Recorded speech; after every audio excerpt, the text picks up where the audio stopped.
Hello, I'm Emma Hammett, the founder and CEO of First Aid for Life and onlinefirstaid.com and the author of Burns, Falls and Emergency Calls. Today I'm going to talk about head injuries and sports. There's been a lot of information recently about, when to play on, when do we have to stop, does repeatedly heading the ball in football cause repeated brain injury that can lead you to develop dementia or some sort of long-term brain injury as a result. Now, we're delighted that the FA has announced that they're going to be investigating that, and they're finally going to be doing some really good, solid research to establish once and for all whether or not repeatedly heading the ball does in fact cause brain injury. And as a mother of a keen footballer, I'm very keen, or I want to know that answer too. They're saying that people like Nobby Stiles develop dementia, and various other sports professionals in rugby, in American football and in English football have all gone on to develop early forms of dementia or something that indicates that there has been a brain injury. And they're obviously keen that there isn't a whole generation that comes through with brain abnormalities and injuries as a result of enjoying the beautiful game. So they've been looking at various things. Now, although today's footballs look lighter and more streamlined, they've worked out, in fact, they are about 40 grams heavier than the old-fashioned leather footballs.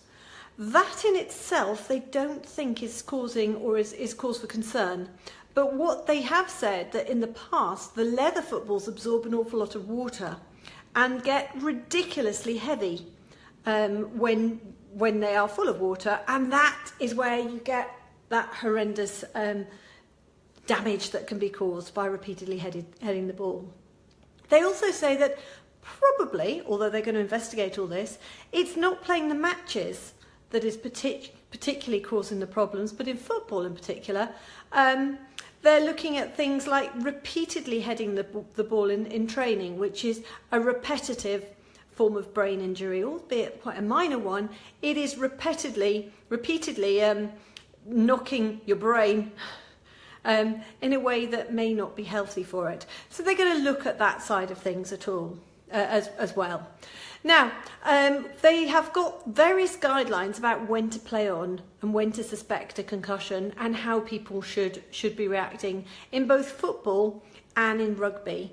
And the American football also has these guidelines. But today I'm going to be particularly looking at the British football and the rugby, who have got very similar guidelines. And the most important thing is that if you suspect somebody's got been concussed or experienced a concussion, get them off the pitch.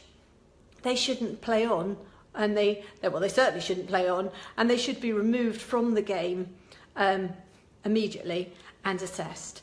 Now, only about 10% of people that have experienced concussion do actually go unconscious, so that shouldn't be one of the main things they look out for. So it's things like looking dazed, not being with it, having slightly glazed eyes, not knowing exactly what's happening, fatigue, drowsiness, a little bit of memory loss. All those are cause for concern, and they should be taken from the pitch straight away, and they shouldn't be allowed to play until they've properly been assessed and they have rested, and then they do a gradual return back to play.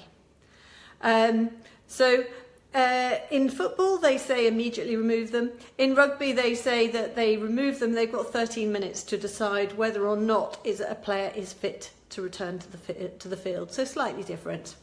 And they all have professionals able to assess that.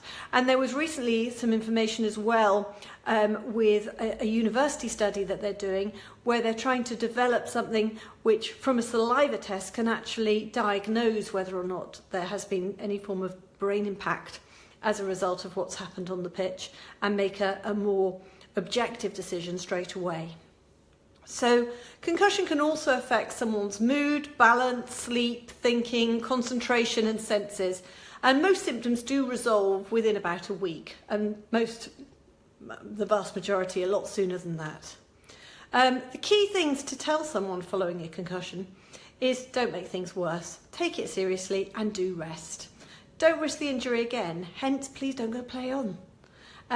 And in order to rest your brain, you need lots of sleep, avoid reading, avoid screens, and keep away from sports and all that sort of thing for about 24 or possibly 48 hours, depending on the severity of the injury you've had.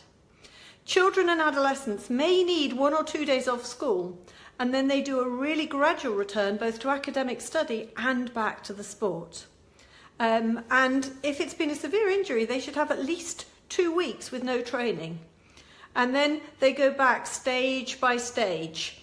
And this is clearly written up in the rugby advice and guidance, which is in the blog post that I will link, or you'll find on my website. Coaches and first aiders should all be absolutely confident to be able to remove someone from the pitch if they suspect they've had a head injury. And even with the adrenaline of the game, that should be a decision made and a decision stuck to.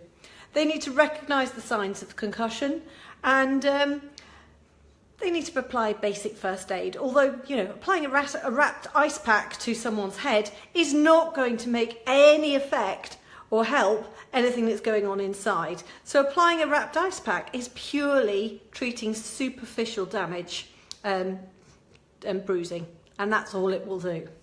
So the key thing is rest, recover, before you even think about returning to play.